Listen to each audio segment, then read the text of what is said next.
चल, कहाँ तक हो गया था? आयोनिक अपना कंप्लीट हो गया है। ठीक, अगला एक चैप्टर है, थोड़ा आईएमपी है आपके एग्ज़ाम के लिए, थोड़ा ठीक ठाक चैप्टर भी है, इतना टफ नहीं पड़ेगा आपको।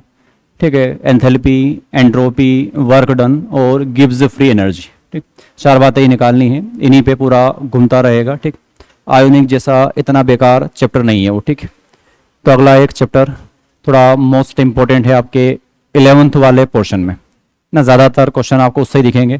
थर्मोडायनेमिक्स का वेटेज ज़्यादा है। ठीक है, अच्छा कल टेस्ट हुआ आपका,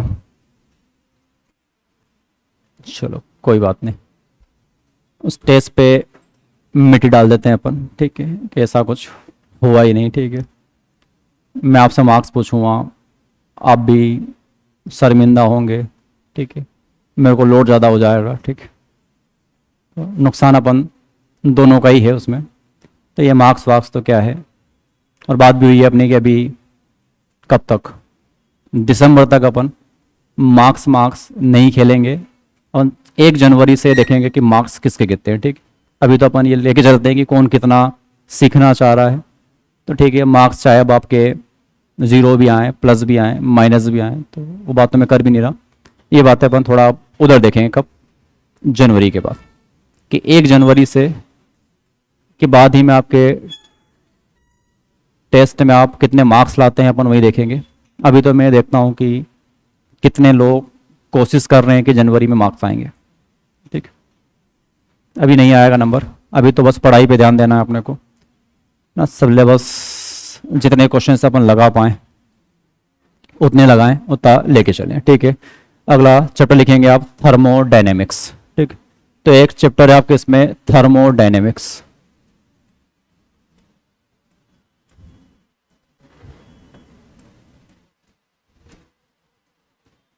ठीक है, थर्मोडायनेमिक्स। ठीक है,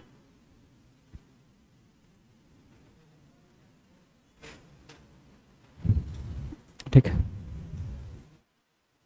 तो एक चैप्टर था थर्मोडायनेमिक्स। ठीक है, केमिस्ट्री में देखो रिएक्शन अगर होती है तो उसके 3 सवाल हैं कि होगी या नहीं होगी, होगी तो कितना प्रोडक्ट मिलेगा, कितना रिएक्टेंट बनेगा, एक्सटेंट क्या है उस रिएक्शन का, और लास्ट बात अगर होगी तो कितनी फास्ट होगी, कितने टाइम में होगी। हो गया ये, चलो आते हैं क्या नीचे से सारे।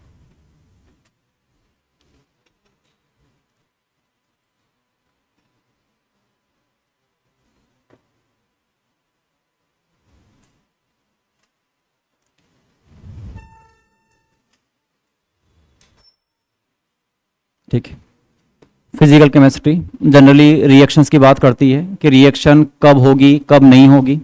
ठीक है, दूसरी बात होगी तो कहाँ तक होगी, उसका एक्सटेंट कहाँ तक रहेगा, और तीसरी बात अगर होगी तो कितनी फास्ट होगी, कितने टाइम में होगी। तो ये 3 सवालों के जवाब पता करने अपने को।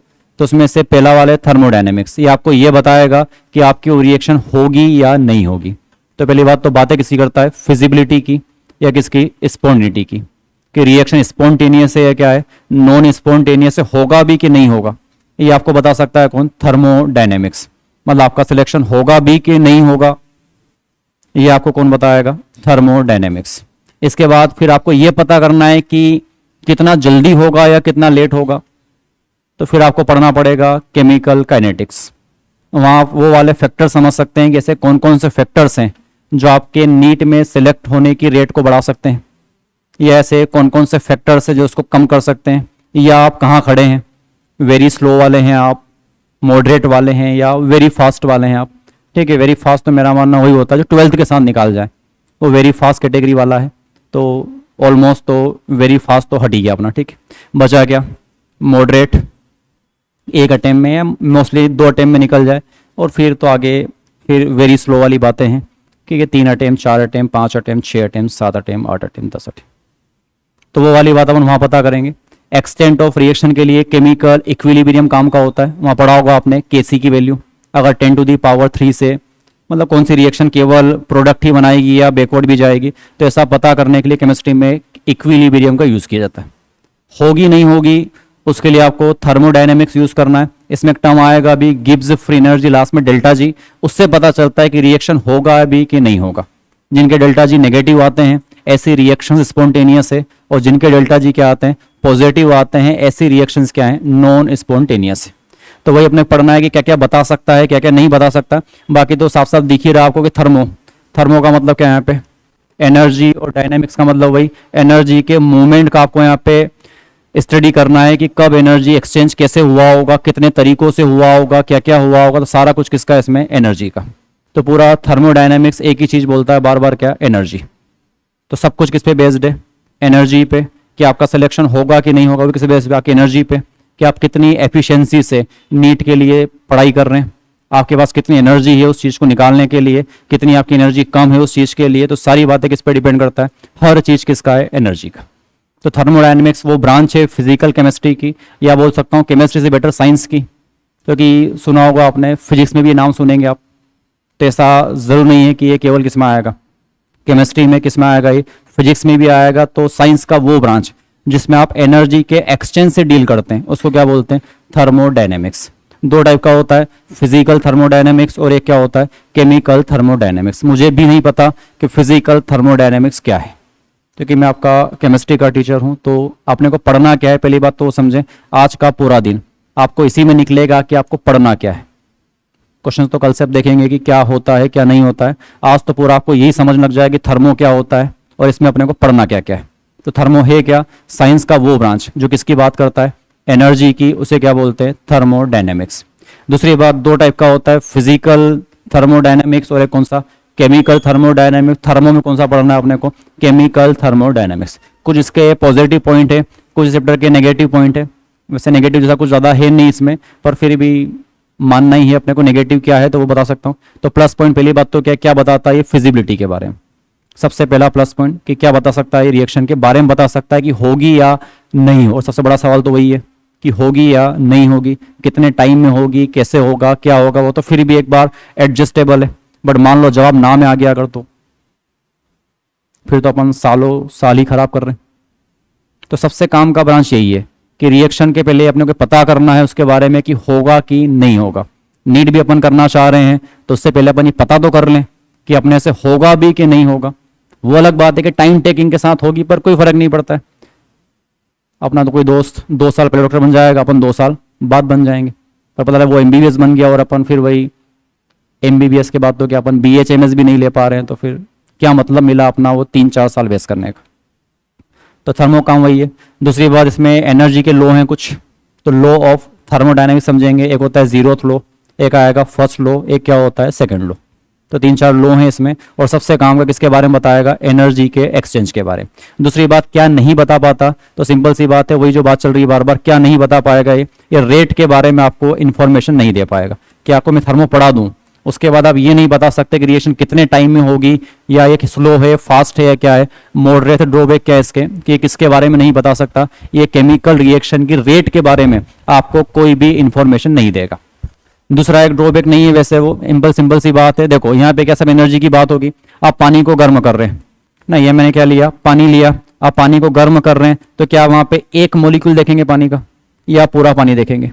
कि आपके पास जो भी बल्क में पानी था कि उसका टेम्परेचर कितना बढ़ा कितना डिक्रीज हुआ। तो पहली बात पूरा थर्मोडायनेमिक्स किसकी बात करेगा, मैक्रोस्कोपिक बातें चलेगी।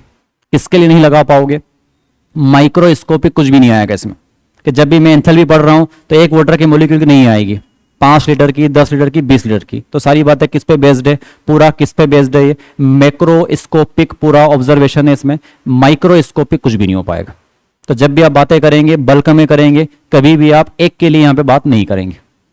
तो ये इसका एक ड्रॉबैक है कि किसके लिए नहीं बता पाता। कि मान लो यहाँ पे पानी गर्म किया आपने, इसको आपने हीट प्रोवाइड की, टेम्परेचर बढ़ गया इसका, तो मैंने क्या बताया पूरे पानी का टेम्परेचर पहले कितना था, मानो रूम टेम्परेचर था कितना था ये 25 डिग्री था, अब कितना हो गए 50 डिग्री सेल्सियस। पर सबकी बात कर रहा हूँ, एक सिंगल पानी के मॉलिक्यूल देख रहे हैं आप क्या कि उसका कितना बढ़ा कितना घटा, कोई फर्क नहीं पड़ता किसकी बात चल रही है, पूरे बल्क में बातें चलेगी। तो ये किसका प्लस पॉइंट भी है, किस बातें करेगा, मैक्रोस्कोपिक बातें चलेगी। और माइनस पॉइंट क्या है कि माइक्रोस्कोपिक के लिए आप इसको नहीं लगा सकते। तो ये इसके ड्रॉबैक है। इसके बाद कुछ चीजें हैं कि क्या क्या होता है, तो क्या है ये कुछ नाम आएंगे, बहुत सारे नाम आएंगे आज। सिस्टम क्या होता है, सराउंडिंग क्या होता है, बाउंड्रीज क्या होती है, एक्सटेंसिव क्या होता है, इंटेंसिव क्या होता है, स्टेट क्या होता है, स्टेट वेरिएबल्स क्या होते हैं, स्टेट फंक्शन क्या होता है, पाथ फंक्शन क्या होता है। तो आपको बस ये जवाब पैदा देखने हैं कि कब होगा कब नहीं होगा। तो सिस्टम, सराउंडिंग, यूनिवर्स। तो सिस्टम प्लस सराउंडिंग क्या कहलाएगा इसमें, यूनिवर्स। तो सिस्टम क्या होता है, जहां पे आप एनर्जी के एक्सचेंज को ऑब्जर्व कर रहे हैं, या उसको इन्वेस्टिगेट कर रहे हैं, या उसको एनालिस कर रहे हैं। जैसे मान लो मैं इस बर्तन में पानी गर्म कर रहा हूं, तो एक कंटेनर मेरे लिए क्या हो गया, सिस्टम हो गया। इसको छोड़ के जो भी बचा वो सारा क्या हो जाएगा, यूनिवर्स। तो ऐसा एक पूरा होता है कि पूरा एक क्या होता है, यूनिवर्स होता है। इस यूनिवर्स का एक छोटा सा पार्ट आपके लिए क्या बनेगा, सिस्टम, और बाकी सब आपके पास क्या रहेगा, सराउंडिंग। तो सिस्टम प्लस सराउंडिंग दोनों मिलकर क्या बनेंगे, यूनिवर्स बनेंगे। तो सिस्टम क्या होता है, यूनिवर्स का वो वाला पार्ट जिसमें आप एनर्जी के एक्सचेंज को क्या कर रहे हैं, इन्वेस्टिगेट कर रहे हैं, या उसका आप एनालिस कर रहे हैं, या उसका क्या कर रहे हैं, ऑब्जर्वेशन कर रहे हैं, क्या कहलाता है, सिस्टम। और रेस्ट ऑफ ऑल पार्ट क्या कहलाएगा, यूनिवर्स।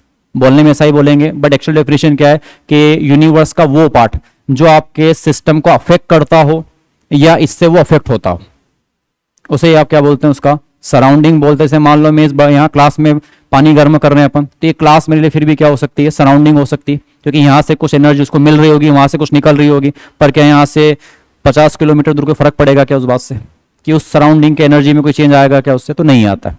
बोलने में ही बोलते हैं कि सिस्टम को छोड़ के दुनिया का सारा पार्ट क्या कहलाएगा, सराउंडिंग। पर सारा नहीं होता, प्रैक्टिकली क्या है, इस यूनिवर्स का वो वाला पार्ट जिससे या तो सिस्टम अफेक्ट होता है या वो सिस्टम से क्या होता है, अफेक्ट होता है, उसे क्या बोला गया, सराउंडिंग। दूसरी बात, यहां दिख रहा होगा कि देखो सिस्टम और सराउंडिंग है, तो इन दोनों के बीच में कुछ दिख रहा होगा आपको ये, तो इसको बोलते हैं बाउंड्री। जैसे यहाँ पे पानी गर्म कर रहे हैं, तो आपका जो बर्तन हो गया, ये आपके लिए क्या हो गया, यहाँ पे बाउंड्री हो गया, क्योंकि बाहर आपका सराउंडिंग है, अंदर आपका ये पानी आपके पास क्या है, सिस्टम है, और दोनों को सेपरेट करने के लिए क्या है यहाँ पे, कंटेनर। तो इसको क्या बोलते हैं यहाँ पे, बाउंड्री। तो बाउंड्री का मतलब क्या होता है, एनीथिंग, कुछ भी ऐसा जो सिस्टम को और किसको, सराउंडिंग को क्या करता हो, सेपरेट करता है, क्या कहलाती है, बाउंड्री। अब बाउंड्री देखो मे भी आपके हो सकती है कंडक्टिंग, या हो सकती है नॉन कंडक्टिंग हो सकता है एनर्जी का क्या हो पाए, एक्सचेंज हो पाए तो क्या बोलते हैं, कंडक्टिंग, नहीं हो पाए तो क्या बोलते हैं, नॉन कंडक्टिंग। नॉर्मल कंटेनर लूंगा तो क्या कहलाएगी, कंडक्टिंग। थर्मस फ्लास्क, थर्मस सुना होगा आपने, तो उसमें क्या नहीं हो पाता इनिशियली, मतलब परफेक्टली तो वो भी नहीं है, पर फिर ही मान सकता हूं क्या है उसकी, नॉन कंडक्टिंग बाउंड्री है। दूसरी बात, एक होता है रिजिड और एक होता है फ्लेक्सिबल। जैसे मान लो रिजिड के लिए मैं अब किसी सॉलिड वॉल से रूम की बात कर ले, तो इसके आसपास क्या है, सॉलिड वॉल है, तो क्या इसका शेप चेंज कर पाओगे, तो इनको क्या बोलते हैं, रिजिड बोलते हैं। पर मान लो किसी बलून में आपने हवा भरी, एयर भरी किसमें आपने, बलून में, तो बलून का तो वहां पे बाउंड्री है वो, और उसका शेप क्या कर सकते हैं, चेंज कर सकते हैं, तो क्या है वो, फ्लेक्सिबल बाउंड्री है वो। तो boundary may be conducting, may be non conducting, boundary may be rigid, may be क्या हो सकती है, फ्लेक्सिबल। और उसके अलावा एक और बड़ी बात कि बाउंड्री मे बी रियल और इमेजिनरी। तो ऐसा भी हो सकता है कि बाउंड्री क्या हो, रियल हो, या हो सकता है बाउंड्री क्या हो, इमेजिनरी हो। जैसे मान लो ये पानी गर्म कर रहे हैं अपन, तो पानी अगर आप गर्म कर रहे हैं, तो यहां आपने ऐसा कंटेनर लिया, यहां तक आपने पानी भरा, ठीक है, यहां तक आपने क्या भरा, पानी। अब ये पानी अपने पास क्या है, सिस्टम है, और ये बाहर सब आपके पास क्या है, surrounding.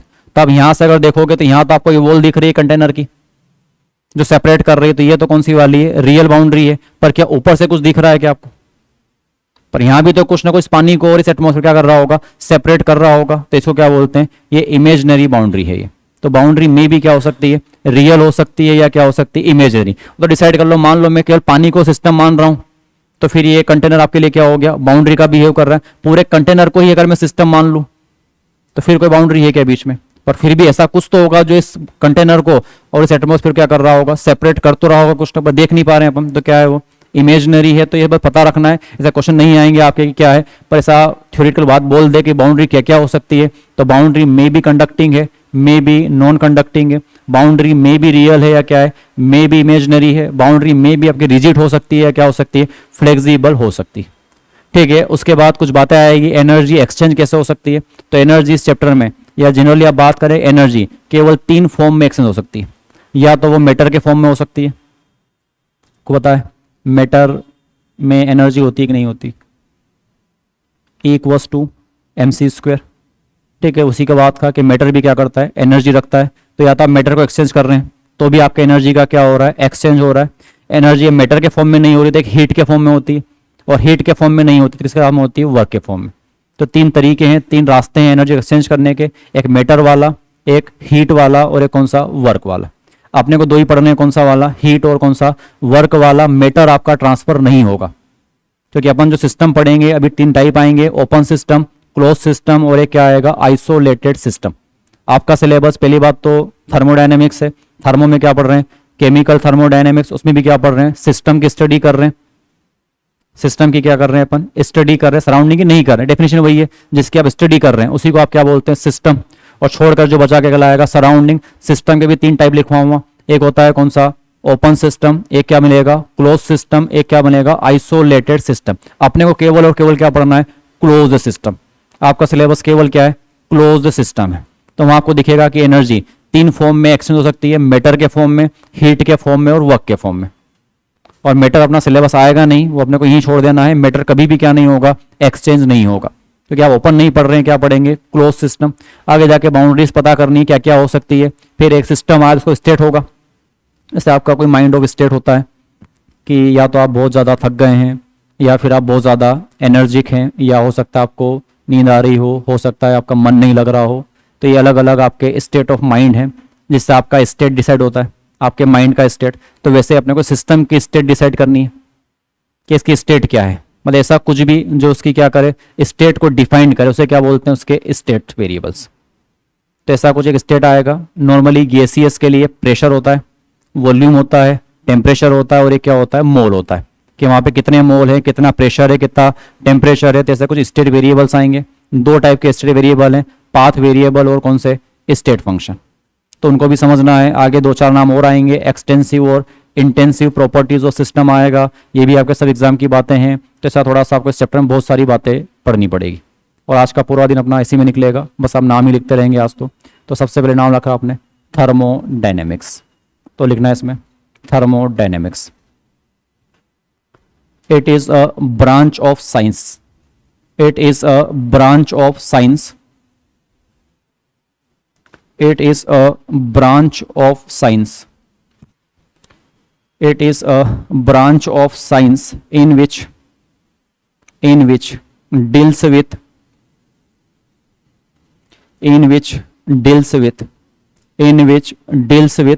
flow of energy, in which deals with flow of energy, in which deals with flow of energy, flow of energy, flow of energy are known as thermodynamics, are known as thermodynamics। ठीक है, तो ये पढ़ना है आपको thermodynamics. इसमें भी कौन सा पढ़ना है, केवल केमिकल थर्मो। कुछ इसके प्लस पॉइंट है और कुछ इसके माइनस पॉइंट है, बस लिखने के लिए। प्लस पॉइंट क्या है इसके, तो इसके कुछ पॉजिटिव पॉइंट है और कुछ इसके नेगेटिव पॉइंट है। तो सबसे पहला प्लस पॉइंट तो क्या है, किसके बारे में बताता है ये,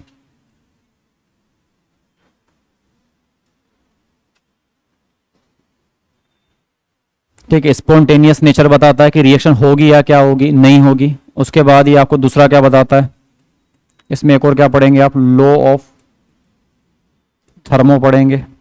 तीसरा ये किसके बारे में बताता है, exchange of energy. Minus point क्या है इसका, किसके बारे में नहीं बता पाता, किसके बारे में नहीं बता पाता, रेट ऑफ रिएक्शन के बारे में नहीं बता पाएगा। दूसरी बात, किसके लिए एप्लीकेबल है, देखो दो चीजें होती है, एक होते हैं माइक्रोस्कोपिक और एक होते हैं क्या, मैक्रोस्कोपिक। तो सारी बातें किस में चलेगी, मैक्रो में। किसके लिए एप्लीकेबल नहीं है ये पूरा चैप्टर, किसके लिए काम का नहीं है, माइक्रोस्कोपिक चीजों के लिए। आप थर्मोडायनेमिक्स नहीं पढ़ते, थर्मोडायनेमिक्स हमेशा किसके लिए होगा, मैक्रोस्कोपिक क्वांटिटी के लिए ही आप क्या पढ़ेंगे, थर्मोडायनेमिक्स पढ़ रहे हैं। तो ये लिख लेना, वो बेसिक जब चैप्टर स्टार्ट होता है उसके इनिशियल जो 4-5 क्वेश्चन मिलेंगे आपको, वहां ऐसा लिखा रहेगा कि thermodynamics are applicable for macroscopic quantity, और एक लिखा रहेगा माइक्रोस्कोपिक क्वांटिटी, दूसरा लिखा रहेगा बोथ, तीसरा लिखा रहेगा नन।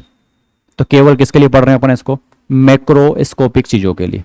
किसके लिए नहीं पढ़ता अब इसको, माइक्रोस्कोपिक के लिए नहीं पढ़ना है। दूसरा क्या बताता है ये, स्पॉन्टेनिटी, या क्या बताता है, स्पॉन्टेनियस नेचर, तो पहला पॉइंट है वो स्पॉन्टेनियस नेचर। अगर आपको केमिस्ट्री में ये पता करना है कि कौन सी रिएक्शन होगी कि नहीं होगी, तो उसके लिए आपको थर्मो पढ़ना पड़ेगा।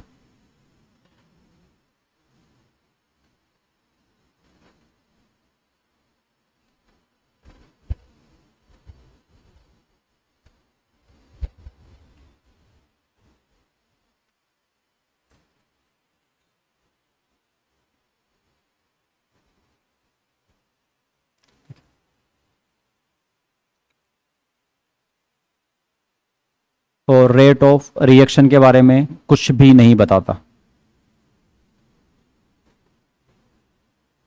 और ना ही किसी माइक्रोस्कोपिक प्रॉपर्टीज के बारे में डील करेगा। सारी बातें किसके लिए? मैक्रोस्कोपिक है पूरा। अब ये लिखना क्यों पड़ रहा है ना, क्वेश्चन है, फिर आप बोलेंगे इसका आंसर ये कैसे आ गया, तो उसके लिए है ये। ठीक, आगे मेन तो इसमें कुछ टर्म्स पढ़ने हैं।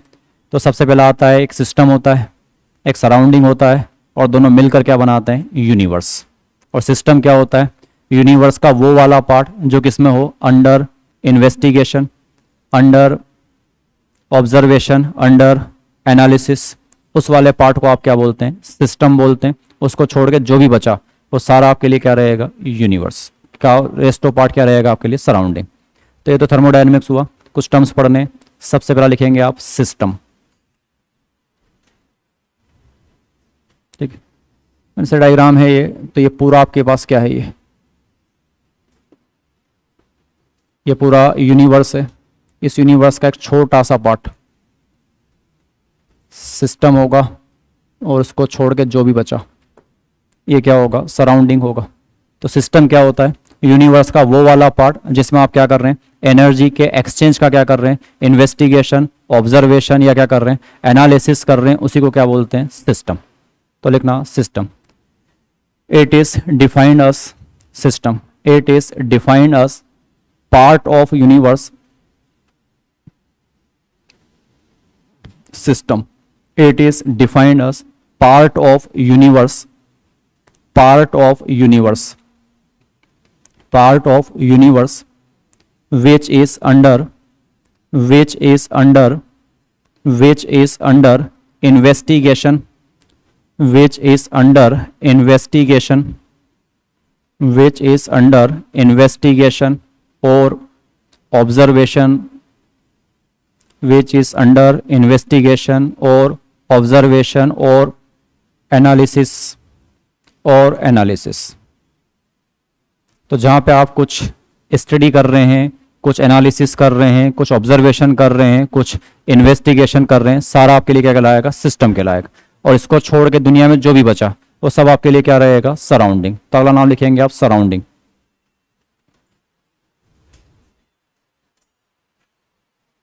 अगला सराउंडिंग। तो सराउंडिंग का मतलब rest of all portion of universe. Surrounding ना, rest of all portion, rest of all portion of universe, rest of all portion of universe, rest of all portion of universe excluding, excluding system, excluding system। तो system को छोड़ के जो भी बचा, excluding system। ठीक, तो ये सराउंडिंग हो गया। अगला बाउंड्री आएगा। तो एक और नाम लिख लें आप, बाउंड्री। तो सिस्टम, सिस्टम के बाद सराउंडिंग, सराउंडिंग के बाद बाउंड्री। सिस्टम, सराउंडिंग और बाउंड्री। तो बाउंड्री क्या होती है? Anything which can separate system and surrounding are known as boundary. तो लिखना definition, anything, anything which can separate, anything which can separate, anything which can separate system और surrounding, anything which can separate system or surrounding, system or surrounding are known as boundary, are known as boundary, are known as boundary। ठीक है, अब boundary के कुछ types हैं। Definition नहीं लिखवा रहा हूँ, बस नाम आपको थोड़े सुने सुने हो, नाम भी थोड़ा सा आप रिलेट कर पाएं कि कहना क्या चाह रहा हूँ। दो टाइप का नाम लिख रहा हूँ, एक कंडक्टिंग और साथ में क्या लिख रहा हूँ? Non conducting. कंडक्टिंग क्या होती होगी, जिसमें से क्या हो पाए एनर्जी का ट्रांसफर हो पाए, क्या कहलाएगा कंडक्टिंग, और जिसमें से नहीं हो पाए क्या कहलाएगी नॉन कंडक्टिंग। एक होती है रिजिड बाउंड्री, जिसका आप शेप वेप चेंज नहीं कर सकते। एक आपके पास क्या आएगी फ्लेक्सिबल, एक आपके पास रियल हो सकती है, और साथ साथ क्या हो सकती है इमेजिनरी। तो उसमें बस आगे लिख लेना, बाउंड्री मे बी कंडक्टिंग और non conducting. Boundary may be conducting, boundary may be conducting, boundary may be conducting और नॉन कंडक्टिंग। नॉन कंडक्टिंग को आप एक और नाम बोल सकते हैं, क्या बोलते हैं उसको, इंसुलेटेड। तो इसके ब्रैकेट में एक और नाम लिखना, क्या बोलते हैं इसको, इंसुलेटेड। तो नॉन कंडक्टिंग या इंसुलेटेड, ठीक है। तो बाउंड्री में बी कंडक्टिंग और नॉन कंडक्टिंग, ब्रैकेट में इंसुलेटेड। अगला इसी में आगे, बाउंड्री में बी रिजिड और फ्लेक्सिबल, बाउंड्री में बी रिजिड, बाउंड्री में बी रिजिड और फ्लेक्सिबल। तो रिजिड भी हो सकती है और फ्लेक्सिबल भी हो सकती है। तीसरा, बाउंड्री में बी रियल और इमेजिनरी, बाउंड्री में बी रियल और इमेजिनरी। हो सकता है रियल हो या हो सकता है कोई इमेजिनरी बाउंड्री हो, ठीक है। बाउंड्री एक्चुअल में क्या है, बाउंड्री ना वो रास्ता है जहां से सिस्टम और सराउंडिंग के बीच में क्या होगा, एनर्जी का एक्सचेंज होगा। तो एनर्जी एक्सचेंज होगी नहीं होगी, क्या क्या होगा, सब कुछ बाउंड्री पे डिपेंड करता है कि आपकी बाउंड्री कैसी है। उससे आपको समझ में आएगा कि उसमें क्या क्या हो सकता है, ठीक है। तो ये सारे बाउंड्री हैं। और भी टाइप होते हैं बाउंड्री के ना, से एक नाम पढ़ा होगा आपने परमिएबल। तो मे बी ये परमिएबल भी हो सकती है और ये नॉन परमिएबल भी हो सकती है। तो एक और नाम लिख लो लिखने में, it may be permeable, it may be permeable, it may be permeable और नॉन परमिएबल। तो बाउंड्री है ना, कुछ भी डिसाइड आप कर सकते हैं, ठीक है। तो डायग्राम बना लेंगे ये, है ना। ये पूरा क्या है, ये यूनिवर्स, इसमें ये अंदर वाला सिस्टम, ये क्या है सराउंडिंग, और ये जो है ना, इसको रेड से थोड़ा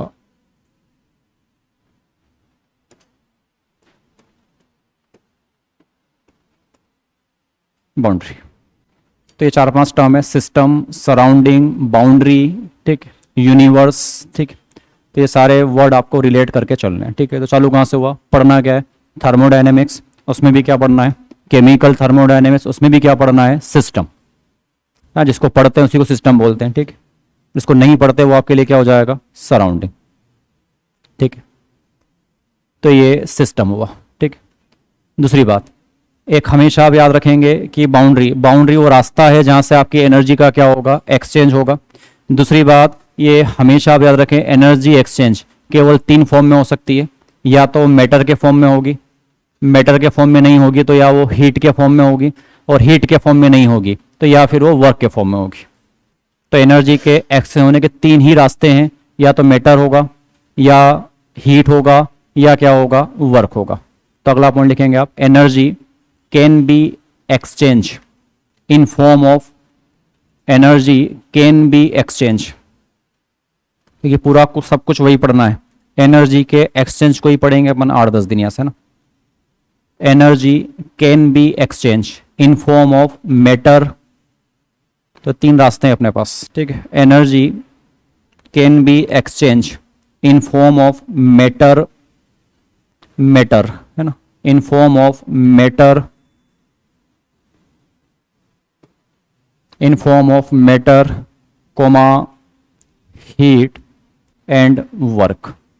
इन 3 के अलावा कोई चौथा रास्ता नहीं है जिससे आप एनर्जी को एक्सचेंज कर सकते हैं।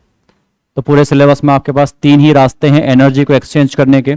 मैटर एक्सचेंज होगा, वो नहीं होगा तो हीट एक्सचेंज होगी, हीट एक्सचेंज नहीं होगा तो आपके पास क्या होगा, वर्क यहाँ पे एक्सचेंज होगा। वर्क देखो अभी से आपको बोल दूं 2 ही टाइप का वर्क है, या तो एक्सपांड होगा या क्या होगा, कंप्रेस्ड वर्क होगा।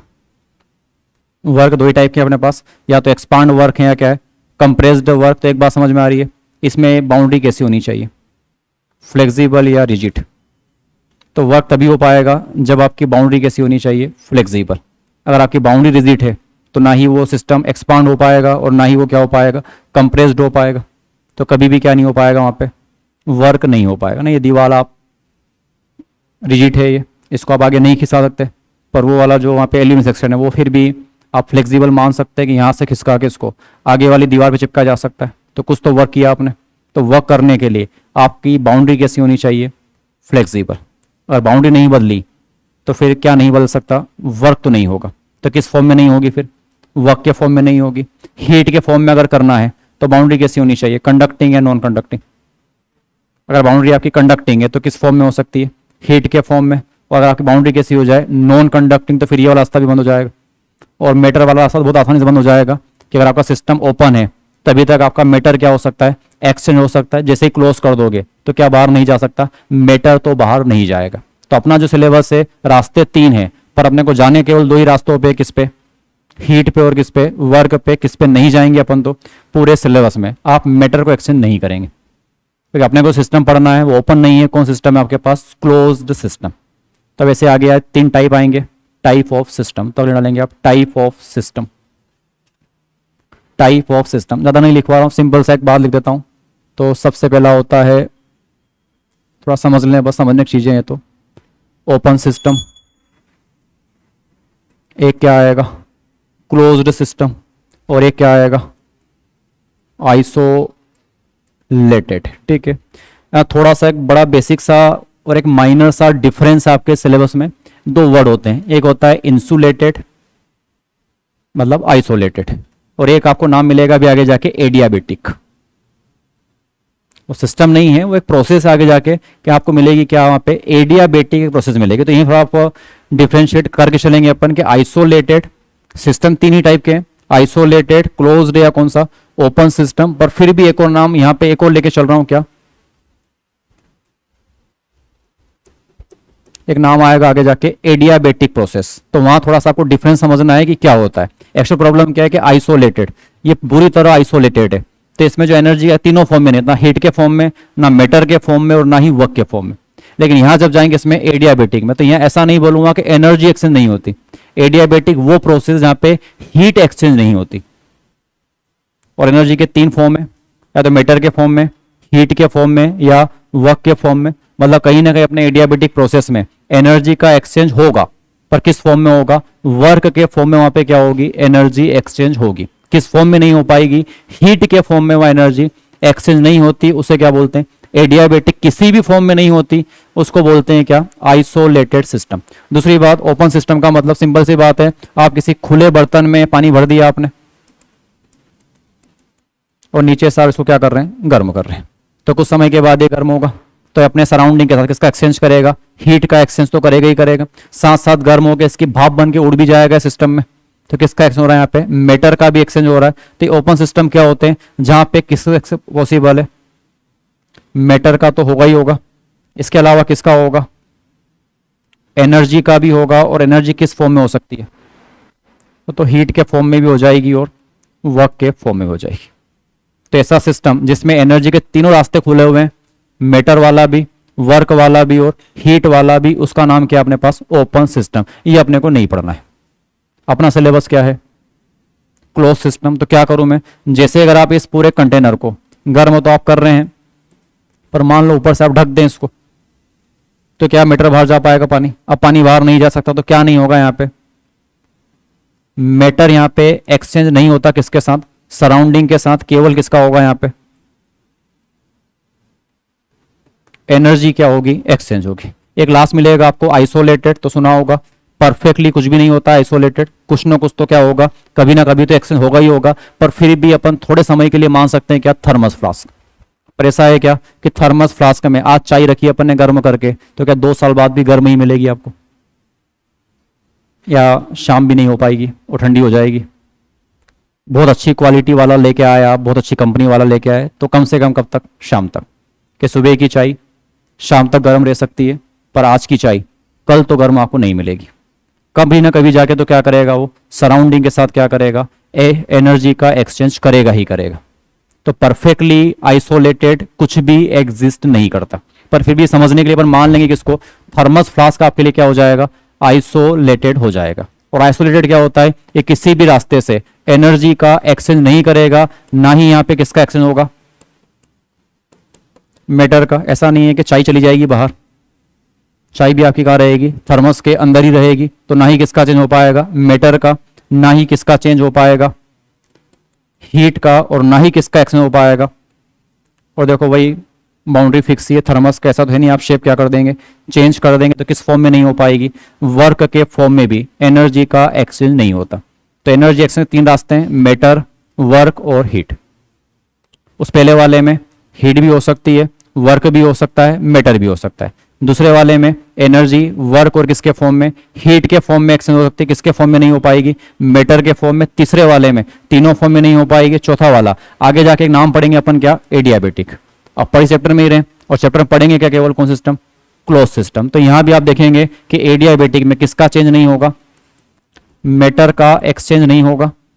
एडियाबेटिक में हीट एक्सचेंज भी नहीं होती, पर एडियाबेटिक में एक फॉर्म में एनर्जी एक्सचेंज हो जाएगी, किस फॉर्म में, कि वर्क के फॉर्म में एनर्जी का क्या होगा, अपने सराउंडिंग के साथ क्या करेगा, एक्सचेंज करेगा। तो छोटे से दो वर्ड हैं, आइसोलेटेड और एडियाबेटिक। आइसोलेटेड दुनिया से अलग, कोई फर्क नहीं पड़ता, किसी भी फॉर्म में क्या नहीं करेगा, एनर्जी को एक्सचेंज नहीं करेगा, ना वर्क के फॉर्म में, ना हीट के फॉर्म में, और ना ही किसके, मैटर के फॉर्म में। पर आगे जाके एक नाम आएगा एडियाबेटिक, तो उसमें डिफरेंस अभी सबसे पता हो कि एडियाबेटिक क्या है, उसमें केवल हीट के फॉर्म में एनर्जी का एक्सचेंज नहीं होता, उस प्रोसेस को अपन क्या बोलेंगे, एडियाबेटिक। पर फिर भी किस फॉर्म में हो पाएगी, वर्क के फॉर्म में हो पाएगी। तो ऐसे ही बना के लिख लेना, क्रॉस राइट समझ आना, या लिखवाओ डेफिनेशन। चलो लिखना है क्या definition, open system, open system, open system लिखना। This type of system can exchange, this type of system can exchange matter, this type of system can exchange matter as well as energy, this type of system can exchange matter as well as energy, matter as well as energy with its surrounding, with its surrounding, with its surrounding। ठीक है। दूसरी बात, close system, diagram बाद में बनाना, पहले तीनों लिख लो। Closed system तो क्या होते हैं ये, this type of system, closed system, this type of system, closed system, this type of system, this type of system can exchange energy. ठीक है, जहां भी अब एनर्जी बोलूंगा, वैसे तीन फॉर्म होते हैं, पर अपने लिए अब एनर्जी का दो ही फॉर्म है, वर्क और कौन सा, हीट, क्योंकि अपने पूरे चैप्टर में कौन सिस्टम है, क्लोज सिस्टम ही है सारे। This type of system can exchange energy, can exchange energy but not matter, but not matter, but not matter, but not matter with its surrounding, but not matter with its surrounding. ठीक है। और तीसरा, isolated system, isolated system, isolated system. और इसमें लिखना, this type of system can not exchange, isolated system, और isolated लिखना, this type of system can not exchange matter, can not exchange matter as well as energy, matter as well as energy with its surrounding। और इसका example भी यही लिख लेना, क्या होता है, थर्मस फ्लास्क। ठीक है, एग्जांपल लिख लेना इसका, आइसोलेटेड का थर्मस फ्लास्क। और एक और नोट डाल के लिख भी लेना एक बात है ना, thermos flask.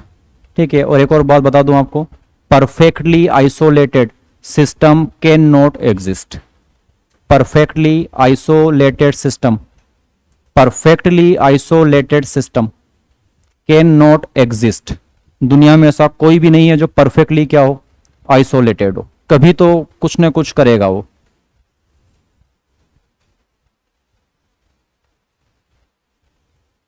Perfectly isolated system can not be exist, तो कुछ नहीं होता दुनिया में जो परफेक्टली क्या हो, आइसोलेटेड हो, कभी तो कुछ काम पड़ेगा ना। जैसे मैं बोल दूं मैं दुनिया से, इस सराउंडिंग से कुछ भी एक्सचेंज नहीं कर रहा हूँ, पर सांस तो ले ही रहा हूँ। आप पूरा अलग थलग हो जाए दुनिया से, ना किसी से बोलना ना किसी से कुछ काम, ठीक है, बिल्कुल अलग रह रहे हैं अपन, तो कुछ नहीं कर रहे हैं पर कुछ तो कर रहे हैं, सांस तो ले ही रहे हैं। तो आप सराउंडिंग के साथ किसका, एयर का तो एक्सचेंज कर ही रहे हैं, तो इसलिए दुनिया में कुछ भी आइसोलेटेड तो नहीं होता। ये डायग्राम बना लेंगे, ये भी थोड़ा सा यहाँ लेके चलेंगे ना। एडियाबेटिक और आइसोलेट दोनों बहुत सिमिलर वर्ड हैं और आपको आगे दिक्कत आएगी। एडियाबेटिक जो केवल हीट के फॉर्म में एनर्जी को एक्सचेंज नहीं करता, आइसोलेटेड जो किसी भी फॉर्म में ही एनर्जी को एक्सचेंज नहीं करता। दोनों में बस इतना सा डिफरेंस है। एडियाबेटिक वो वाला जिसमें एनर्जी हीट के फॉर्म में एक्सचेंज नहीं हो पाएगी बट वर्क के फॉर्म में हो सकती है, और आइसोलेटेड तो वो वाला है जिसमें कुछ भी नहीं हो सकता।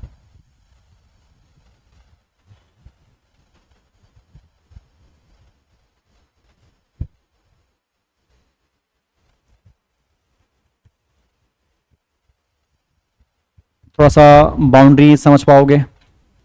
ओपन सिस्टम की बाउंड्री, कंडक्टिंग या नॉन कंडक्टिंग, सब कुछ खेलना बाउंड्री का है। बाउंड्री डिसाइड करते सिस्टम कैसा होगा। तो बाउंड्री अगर कंडक्टिंग या नॉन कंडक्टिंग, ओपन सिस्टम में, ओपन सिस्टम की जो बाउंड्री है वो कंडक्टिंग होगी, क्लोज्ड की भी क्या होगी, कंडक्टिंग होगी। इस आइसोलेटेड में कब बनेगा आइसोलेटेड, जब उसकी बाउंड्री पहली बात तो नॉन कंडक्टिंग हो, क्या होनी चाहिए, नॉन कंडक्टिंग बाउंड्री होनी चाहिए। अगर बाउंड्री आइसोलेटेड है तभी जाके वो सिस्टम क्या बन सकता है, आइसोलेटेड सिस्टम बन सकता है। तो डायग्राम बनाने के बाद इसमें खास कर लिख लेना कि बाउंड्री क्या होनी चाहिए, नॉन कंडक्टिंग। तो आइसोलेटेड के लिए boundary must be a non conducting boundary. तो किसी को भी आइसोलेटेड बनाना है, ठीक है, फ्लेक्सिबल या रिजिड, आइसोलेटेड की बाउंड्री फ्लेक्सिबल होगी या रिजिड होगी, रिजिड होगी। अगर फ्लेक्सिबल हो गया तो क्या हो जाएगा, उसमें वर्क हो जाएगा, तो वर्क भी नहीं करवाना। इसमें बाउंड्री क्या आएगी, इसमें हीट का एक्सचेंज नहीं करवाना है, तो आपकी जो बाउंड्री ना कैसी होनी चाहिए, वो बाउंड्री नॉन कंडक्टिंग होगी बट कैसी होगी, फ्लेक्सिबल। तो इसमें जो आपकी बाउंड्री होगी ना वो नॉन कंडक्टिंग प्लस फ्लेक्सिबल, और इसकी जो बाउंड्री हो कैसी होनी चाहिए, नॉन कंडक्टिंग प्लस रिजिड। और उनकी बाउंड्री तो क्या होनी चाहिए, कंडक्टिंग होगी, तभी तो जाके वो एनर्जी को एक्सचेंज कर पाएंगे। तो ये छोटे छोटे वर्ड हैं, कब क्या बनेगा थोड़ा आपको लेके चलना है, ठीक है। पहली बात पढ़ना थर्मोडायनेमिक्स है, उसमें भी क्या पढ़ना है, केमिकल थर्मोडायनेमिक्स, उसमें भी क्या पढ़ना है, सिस्टम, और उसमें भी क्या पढ़ना है, क्लोज्ड सिस्टम। अपन जो स्टडी करेंगे केवल किसके बारे में करेंगे, क्लोज्ड सिस्टम के बारे में। तो आज सभी अब आप मान के चलें कि आपके किसी भी प्रोसेस में मैटर का एक्सचेंज नहीं होगा, हमेशा किसका होगा, एनर्जी का एक्सचेंज। केवल दो ही फॉर्म बचे अपने पास, या तो हीट होगी या क्या होगा, वर्क होगा। क्या नहीं आएगा अब आगे जाके, मैटर की बात आप कभी भी नहीं करेंगे, क्योंकि अपना सिलेबस की लिमिटेशंस हैं। अब आप जो पढ़ेंगे अब आगे, सारे के सारे जो सिस्टम है वो कौन से वाले हैं, क्लोज्ड सिस्टम ही आपका सिलेबस है, ठीक है। आगे तो ये तो हो गया सिस्टम क्या होता है, जिसमें आप स्टडी कर रहे हैं वो आपके लिए क्या हो गया, सिस्टम हो गया। उसको छोड़कर जो बचा वो सराउंडिंग हो गया। दोनों को जो सेपरेट कर रहा है वो बाउंड्री हो गई। बाउंड्री कुछ भी हो सकती है, कैसी भी, आपको जो नाम दे सारे टिक करके आने। और उसके बाद ये सिस्टम के 3 टाइप हो गए, ओपन सिस्टम, क्लोज सिस्टम और कौन सा, आइसोलेटेड सिस्टम। पढ़ना अपने को केवल और केवल किसके बारे में, क्लोज्ड के बारे में, ना ही किसके बारे में पढ़ेंगे, आइसोलेटेड के बारे में, और ना ही किसके बारे में पढ़ेंगे, ओपन सिस्टम का कुछ काम है अपने को। बाउंड्री फिर भी इंपॉर्टेंट है। ओपन और क्लोज के लिए बाउंड्री कंडक्टिंग होनी चाहिए, आइसोलेटेड के लिए boundary must be non conducting and rigid. और एडियाबेटिक अगर आपसे बोले तो बाउंड्री में भी, boundary must be non conducting but flexible. है ना, क्योंकि सारा कुछ बाउंड्री का ही खेल है कि आपकी बाउंड्री कहाँ तक सेट है, उसके अकॉर्डिंग ही सारा एनर्जी का क्या हो पाएगा, एक्सचेंज हो पाएगा। तो 3 रास्ते थे, मैटर, हीट और वर्क। एक बंद हो गया, उसमें से कौन सा वाला, मैटर वाला रास्ता अब से बंद है। अपने पास 2 ही रास्ते हैं, या तो वर्क के फॉर्म में या हीट के फॉर्म में आप एक्सचेंज करेंगे। और वर्क कब, जब आपको ऐसा लगे कि आप आपके सिस्टम का जो बाउंड्री है वो क्या कर सकते हैं, फ्लेक्सिबल कर सकते हैं, तभी आपका वर्क हो पाएगा, नहीं तो बाकी आपका वर्क नहीं हो पाएगा। और बाउंड्री कंडक्टिंग है तभी आपकी हीट का एक्सचेंज हो पाएगा, और बाउंड्री आपकी नॉन कंडक्टिंग है तो किसका एक्सचेंज नहीं करेगी, वो हीट का एक्सचेंज तो वो नहीं करेगी। ठीक है, तो इतना आपको लेकर चलना है आगे। अब ये सिस्टम आ गया, तो इस सिस्टम में कुछ चीजें डिफाइन करनी है। एक होता है स्टेट ऑफ सिस्टम, ठीक है, तो एक होता है स्टेट ऑफ सिस्टम। तो किसी भी सिस्टम का स्टेट डिफाइन करने के लिए कि कहाँ वो खड़ा है, तो अपने को उसके कुछ स्टेट वेरिएबल्स डिफाइन करने पड़ेंगे। तो सिंपल सी बात, देखो दोनों ना उल्टी हो जाएगी, एक जैसी बातें हैं। इस स्टेट क्या होती है, it is defined by system variables. और सिस्टम वेरिएबल्स क्या होते हैं, जो किसी सिस्टम की स्टेट क्या करे, डिफाइन करे, उन्हें क्या बोलते हैं, स्टेट वेरिएबल्स। तो जनरली बहुत सारे सिस्टम होते हैं। पहली बात तो सिस्टम भी कैसा ले रहे हैं अपन, क्लोज्ड, और यहां मैं लेके चल रहा हूं कैसा वाला, गैसियस सिस्टम। तो इसमें कोई गैस भरी हुई है, तो उस गैस का कुछ ना कुछ तो क्या होगा, तो कैसे डिफाइन करो उसका स्टेट, तो इसके लिए कुछ बातें लेनी पड़ेगी कि इस गैस का कुछ ना कुछ क्या होगा, प्रेशर होगा, इस गैस का कुछ ना कुछ क्या होगा, टेम्परेचर होगा, इस गैस का कुछ ना कुछ क्या होगा, वॉल्यूम भी होगा, और इस गैस के कुछ ना कुछ क्या होंगे, मोल्स भी होंगे। तो ये प्रेशर, वॉल्यूम, टेम्परेचर और मोल, ये किसी गैसियस सिस्टम के स्टेट को डिफाइन करते हैं। और बाकी ये नहीं बोल रहा हूं कि दुनिया में बस ये 4 ही स्टेट वेरिएबल्स हैं, ये 4 स्टेट किसके हैं, गैसियस सिस्टम के लिए अपने पास क्या है, 4 स्टेट वेरिएबल्स हैं। क्या, प्रेशर, टेम्परेचर और वॉल्यूम, और एक क्या आएगा, नंबर ऑफ मोल्स। फिर अपन क्या करेंगे, कुछ प्रोसेस लगाएंगे, कुछ इसको देंगे, कुछ इससे लेंगे, और इसको किसी दूसरे वाले स्टेट में चेंज करेंगे। तो ये इसका स्टेट कौन सा वाला है, फर्स्ट वाला। किसी प्रोसेस के बाद ये किसी दूसरी स्टेट में चला जाएगा, ठीक है। यहां भी इसका कुछ ना कुछ क्या होगा, प्रेशर होगा, टेम्परेचर होगा, वॉल्यूम होगा, और क्या होगा, मोल होगा। ये इसका स्टेट 1 है, तो इसका प्रेशर क्या होगा, यहाँ पे P1 होगा, यहाँ पे इसका टेम्परेचर कितना होगा, T1 होगा, यहाँ पे इसका जो वॉल्यूम लेंगे वो क्या लेंगे, V1 लेंगे, और यहाँ इसके जो मोल होंगे वो N1 लूँ या N ही लूँ। देखो अपन जो पढ़ रहे हैं, क्या पढ़ रहे हैं, क्लोज सिस्टम। तो किसी भी प्रोसेस में आपका अमाउंट चेंज नहीं होगा, मतलब यहाँ से ना कोई गैस बाहर गई, ना कोई गैस अंदर आई, और ना गैस बाहर गई ना अंदर आई, तो क्या नहीं बदला होगा, तो किसी भी गैस में अपने गैस के क्या नहीं बदलेंगे, मोल्स नहीं बदलेंगे। तो अपने को जो मोल लेके चलना है वो आज भी, पहले भी कितने मोल थे, n, बाद में भी वो कितने मोल होंगे, n। पर क्या क्या बदला जा सकता है, हो सकता है इसका प्रेशर क्या हो गया हो, P2, इसका टेम्परेचर क्या हो गया होगा, T2, इसका वॉल्यूम क्या हो गया होगा, V2। तो ये इसका स्टेट 1 है, और ये इसका क्या है, स्टेट 2 है। यहां से यहां लाने के लिए क्या किया होगा, कुछ न कुछ किया होगा, एनर्जी दी गई होगी, एनर्जी ली गई होगी, और उसी को क्या बोलते हैं। तो यहाँ बीच में क्या आएगी, ऐसी प्रोसेस। तो अब ये 4-5 नाम पढ़ने अपने को। एक पढ़ना है अपने को स्टेट ऑफ सिस्टम, एक आपको लिखना है स्टेट वेरिएबल्स ऑफ सिस्टम, और फिर आपको लिखना है प्रोसेस। कि कैसे आप स्टेट वेरिएबल में चेंज ला पाएंगे, तो सिंपल समझ में आ रहा है कि देखो पहले तो मोल में तो चेंज होगा नहीं, मोल तो आज भी मोल है और कल भी मोल ही था। एक तरीका क्या है कि तीनों को चेंज कर दूं, तो कुछ प्रोसेस आई ना, तीनों बदल जाएंगे, प्रेशर बदल जाएगा, टी बदल जाएगा, वॉल्यूम बदल जाएगा। एक तरीका ये है कि हो सकता है प्रेशर को सेम रखूं और क्या चेंज कर दूं, टेम्परेचर किसको चेंज कर दिया जाए, वॉल्यूम को। एक नाम आएगा, हो सकता है मैं टी को सेम रखूं और किसको वेरी करवा दूं, प्रेशर को और किसको, वॉल्यूम को। एक तरीका क्या आएगा, यहाँ दोनों ये को बदलेंगे और क्या सेम रहेगा, वॉल्यूम। तो कोई नाम सुना होगा आपने, आइसोथर्मल प्रोसेस, तो उसको ऐसे ही बोलेंगे। क्या होती है, जहां पे क्या वेरिएबल करेगा, प्रेशर और वॉल्यूम वेरी करेंगे बट क्या सेम रहेगा, टेम्परेचर उस स्टेट में सेम रहेगा। तो क्या बोलेंगे उसको, आइसोथर्मल प्रोसेस। एक नाम आएगा इसमें आइसोकोरिक प्रोसेस। तो आइसोकोरिक क्या होता है, जिसमें क्या नहीं बदलेगा, आपके सिस्टम का वॉल्यूम चेंज नहीं होगा, और क्या बदलेंगे, प्रेशर और किसमें चेंज आएगा, टेम्परेचर में। एक नाम पढ़ेंगे आप आइसोबारिक। तो आइसोबारिक में आप क्या देखेंगे वहां पे कि उसका प्रेशर वहां पे क्या रहेगा, कांस्टेंट रहेगा, और उसके ये टेम्परेचर और वॉल्यूम क्या होते रहेंगे, वेरी करते रहेंगे। ठीक है, एक आपको एडियाबेटिक करके पढ़ना है जहां आप तीनों को चेंज कर सकते हैं, सारी बातें क्या होती रहेगी, बदलती रहेगी। तो ऐसे ये अलग अलग प्रोसेस हैं, एक स्टेट आएगा और एक क्या आएंगे, स्टेट वेरिएबल्स आएंगे। मैं ये नहीं कह रहा हूं कि दुनिया में 4 ही स्टेट वेरिएबल हैं, नहीं तो अभी अभी आपको मैं लिखवाऊंगा स्टेट फंक्शन और पाथ फंक्शन, तो वहाँ मैं लिखवाऊंगा आपको पोटेंशियल एनर्जी, वहाँ मैंने लिखा आपको बॉइलिंग पॉइंट, वहाँ लिखा मैंने आपको फ्रीजिंग पॉइंट, तो फिर आप बोल रहे हैं कि तो थे ही नहीं। तो ये कैसे आ गया एग्जाम्पल में? किसी गैसीय सिस्टम के लिए 4 ही स्टेट वेरिएबल है, प्रेशर, टेम्परेचर, वॉल्यूम और नंबर ऑफ मोल्स दुनिया में। और केवल कोई गैसीय सिस्टम तो नहीं होता, अपन भी एक सिस्टम है। पहले अपन नीचे थे, मैं फर्स्ट ग्राउंड फ्लोर पे था, तो वहाँ मेरी पोटेंशियल एनर्जी कुछ और थी, वहाँ से मैं 2 फ्लोर चढ़ के यहाँ आ गया, तो यहाँ क्या चेंज हो गई, मेरी पोटेंशियल एनर्जी क्या हो गई, चेंज हो गई। तो मेरे सिस्टम को डिफाइन करने के लिए क्या काम आ सकता है, पोटेंशियल एनर्जी भी काम आ सकती। ठीक है, दूसरी बात, पानी वानी के लिए क्या आ सकता है, किसी का फ्रीजिंग पॉइंट, किसी का क्या हो सकता है बॉइलिंग पॉइंट, ये भी क्या हो सकते हैं, तो आगे आएंगे। ठीक, तो किसी का पोटेंशियल एनर्जी भी चेंज हो सकता है, किसी का ई नोट, वी नोट, तो ऐसे बहुत सारे नाम होते हैं। मेनली अपने को गैसीय सिस्टम ही पढ़ना है, तो अपने सिलेबस में हमेशा क्या मिलेगा आपको, प्रेशर, टेम्परेचर, वॉल्यूम और मोल। और चेंज भी केवल क्या करेंगे अपन, प्रेशर, टेम्परेचर, वॉल्यूम। क्या नहीं बदलेगा पूरे सिलेबस में, मोल नहीं बदलेगा। मोल कब बदल जाता, जब कैसा लेना पड़ता है इसको, ओपन सिस्टम पढ़ रहे होते, तो वहाँ हो सकता है अमाउंट बाहर चला गया हो, तो गैस के मोल भी क्या कर जाएंगे, वेरी कर जाएंगे। बट पढ़ना क्या है अपने को सिलेबस में, केवल आपका सिलेबस है क्लोज्ड सिस्टम वाला। जैसे आगे करके 2 एक डालेंगे आप, state of system, state of system, तो अगली हेडिंग डालेंगे आप स्टेट ऑफ सिस्टम,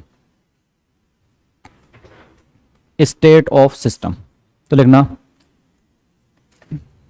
इसमें लाइन लिखना, state of system are defined, state of system are defined by, state of system are defined by using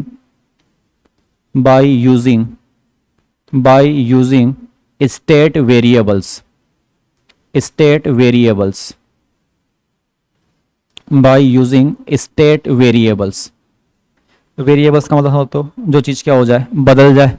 तो मुझे अगर 2 स्टेट बतानी है, तो कहीं ना कहीं वहाँ पे कुछ चीज़ तो क्या होनी चाहिए, बदलनी चाहिए, तब आप बता पाएंगे कि इसका इनिशियल स्टेट और इसका क्या रहेगा, फाइनल स्टेट। जो वेरी नहीं कर रहा, फिर उससे कैसे बताएंगे कि कौन सी वाली फाइनल स्टेट और कौन सी वाली इनिशियल स्टेट। अब स्टेट वेरिएबल्स क्या होते हैं, तो anything which can defined state of system are known as state variable. तो वही मैं आपको बोला, दोनों है कुछ नहीं, दोनों एक दूसरे का जस्ट इनवर्स है। कि स्टेट कैसे डिफाइन करते हैं, किसका यूज करके, स्टेट वेरिएबल्स का। स्टेट वेरिएबल क्या होते हैं, जो कि सिस्टम की स्टेट को क्या करते हैं, डिफाइन करते हैं, क्या बोलते हैं उसको, स्टेट वेरिएबल्स। तो अगला डालेंगे आप स्टेट वेरिएबल्स,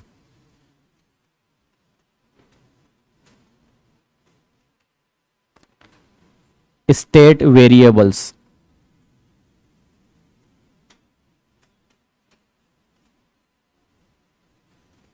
स्टेट वेरिएबल्स। तो लिखना, anything which can define, anything which can define, anything which can define, anything which can define state of system, which can define state of system, state of system are known as, are known as, are known as state variables, are known as state variables। ठीक है, are known as state variables। ठीक है,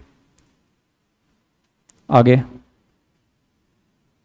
state variables तो बहुत सारे होते हैं, pressure, temperature, volume, work, heat, ठीक है, पोटेंशियल एनर्जी। तो ऐसे अलग अलग टाइप के क्या होते हैं, स्टेट वेरिएबल्स होते हैं, जो किसी भी इस सिस्टम की क्या डिफाइन करेंगे, स्टेट को डिफाइन करते हैं।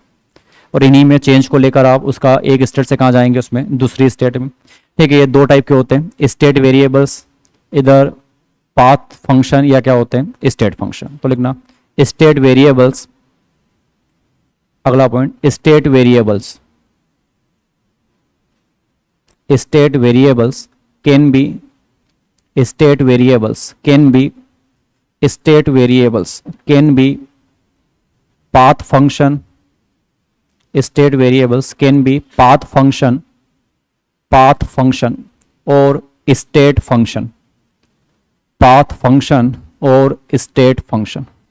तो दो टाइप के हैं ये, या तो ये स्टेट फंक्शन है, ठीक है, या ये पाथ फंक्शन है, ठीक है।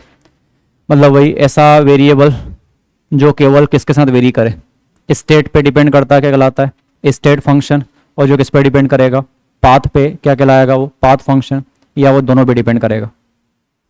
देखो होता क्या है, जैसे मान लो ये ग्राउंड फ्लोर था, ठीक है, यहां से जाके मैं ऊपर आया किस पे,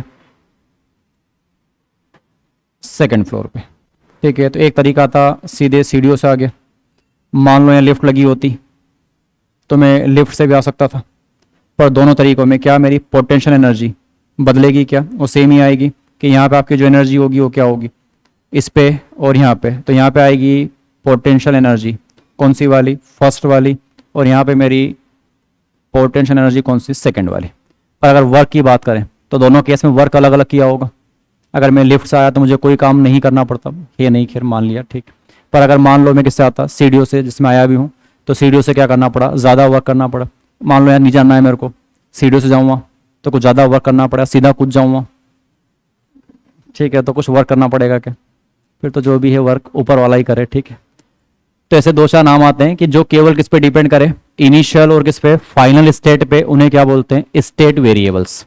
और ऐसे जो initial as well as final as well as किस पे डिपेंड करे, पाथ पे भी। जैसे मैं ग्राउंड फ्लोर से यहाँ सेकंड पे आया हूँ, मान लो अभी मैं थर्ड फ्लोर पे जाऊँगा तो वर्क उस पर भी डिपेंड करेगा, मैं सीढ़ियों से ही जा रहा हूँ फर्स्ट फ्लोर पे और सीढ़ियों से कहाँ जा रहा हूँ, सेकंड फ्लोर पे, दोनों बार वर्क क्या करना पड़ेगा, अलग अलग। तो पाथ तो सेम है कि आ किससे रहे अपन, सीढ़ियों से, पर एक बार मैं केवल ग्राउंड फ्लोर से कहाँ तक जा रहा हूँ, फर्स्ट तक, एक बार कहाँ तक जा रहा हूँ, सेकंड तक। तो इस वाले केस में और इस वाले केस में, दोनों ही केस में आपका वर्क क्या आएगा, अलग अलग। तो जनरली अपना सिलेबस में भी देखो दो ही चीजें हैं, कि एक वर्क और एक हीट। वर्क आपको पता है, अगर आप सीधे आएंगे तो अलग वर्क करना पड़ेगा, और एक होता है हीट। जैसे मान लो मेरे को पानी गर्म करना है, ठीक है, क्या गर्म करना है आपको, पानी वानी गर्म करना है, तो उसमें आपको देखना है कि हीट आपने इसमें कैसे, इसमें हीट में चेंज आया होगा उतने टाइम में। मान लो मैं इसको नॉर्मल गैस पे गर्म कर रहा हूँ तो ज़्यादा हीट का एक्सचेंज होगा, और सीधा इसको धूप में रख दूँ अगर मैं, तो इसमें अलग हीट का एक्सचेंज आया होगा। तो हीट भी किस पे डिपेंड करती है, हीट का एक्सचेंज किस पे डिपेंड करेगा, कि आपका पाथ क्या है, कि आप इसको गैस से गर्म कर रहे हैं पानी को, या आप इसको हवा में रख, सॉरी धूप में रख के आप गर्म कर रहे हैं, तो चेंज तो दोनों में हो रहा है, पर ज़्यादा चेंज कहाँ आ रहा होगा एक्सचेंज, जब आप उसको गैस पे रख के गर्म कर रहे होंगे। तो इसलिए आपके सिलेबस में भी दो ही चीजें हैं, एक होता है वर्क और एक क्या होता है, हीट। इन दोनों को आपको मान के चलना है, क्या ये किसी सिस्टम के क्या है, पाथ वेरिएबल्स, और बाकी जो भी आपको नाम दिखे वो सारे आपके पास सिस्टम के क्या है, स्टेट वेरिएबल्स। दूसरा एक तरीका होता है पाथ और स्टेट समझने का, कि जनरली जो स्टेट वेरिएबल्स हैं उनको हमेशा कैपिटल लेटर से डिनोट किया जाता है। हमेशा किससे डिनोट करेंगे आप, कैपिटल लेटर से आप डिनोट। जैसे टेम्परेचर, जैसे आपने पानी गर्म किया तो आप उसको पानी कैसे गर्म कर रहे हैं, क्या फर्क पड़ रहा है, कि पहले कितना डिग्री था 25 डिग्री, अब कितना हो गया 50 डिग्री, तो डिफरेंस कितना आया 25 का। पर आपने उसको गैस पे गर्म किया, आपने उसको धूप में रख के गर्म किया, कैसे भी गर्म किया, उससे क्या फर्क पड़ता है। तो किस पे डिपेंड नहीं करता, पाथ पे डिपेंड नहीं करते। दूसरी बात, सिंपल तरीका है, जो भी कैपिटल लिखा जाए, आगे पढ़ोगे आप एंथैल्पी हमेशा कैपिटल एच लिखूंगा, तो ये सिस्टम का क्या है, स्टेट वेरिएबल, कैपिटल जी लिखा जाएगा, ये स्टेट वेरिएबल है। एंट्रोपी के लिए एस यूज करेंगे, स्टेट वेरिएबल है। टेम्परेचर के लिए अपन टी लिख रहे हैं, स्मॉल या कैपिटल, कैपिटल वाला तो क्या है, ये स्टेट वेरिएबल है। वॉल्यूम वी लिख रहे हैं, क्या है वो, स्टेट वेरिएबल। प्रेशर के लिए आप कैपिटल पी लिख रहे हैं, क्या है वो, स्टेट वेरिएबल। आगे जाके आप वर्क के लिए स्मॉल डब्ल्यू लिखेंगे, और हीट के लिए आप हमेशा क्या यूज करेंगे, क्यू। तो ये भी एक तरीका होता है कि जिनको आप किसमें लिख रहे हैं, स्मॉल लेटर में, वो आपके लिए क्या है, पाथ वेरिएबल्स, और जो किसमें लिखे जाएं, कैपिटल लेटर्स में, वो आपके पास क्या है, स्टेट वेरिएबल्स। याद कैसे रखें, आपका जो सिलेबस है उसमें दो ही क्वांटिटी है, वर्क और हीट। तो क्या याद करेंगे आप, पाथ फंक्शंस या आप स्टेट फंक्शन, क्या आसान है आपके लिए याद करना, पाथ फंक्शन, क्योंकि वो दो ही हैं अपने सिलेबस में। बाकी जो भी अभी नाम दिखे सारे क्या मान के चलेंगे अपन, स्टेट वेरिएबल्स। तो एक डिफरेंस के फॉर्म में लिखेंगे, एक तरफ क्या लिखा आपने, स्टेट फंक्शन, एक तरफ लिखेंगे आप पाथ फंक्शंस। तो एक तरफ लिखेंगे आप स्टेट वेरिएबल, स्टेट फंक्शन, और एक आएंगे path function.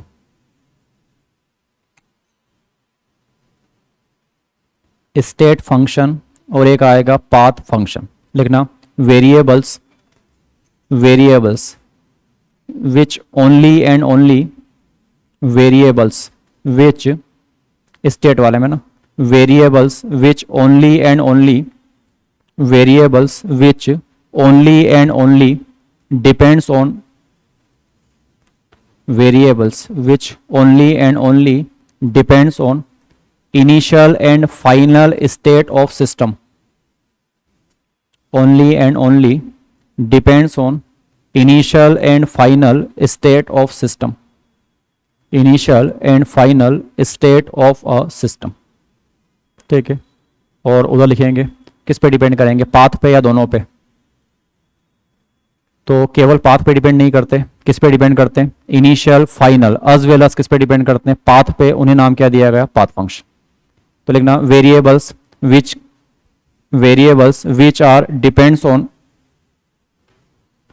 Variables which are depends on variables which are depends on initial and final state of system which are depends on initial and final state of a system as well as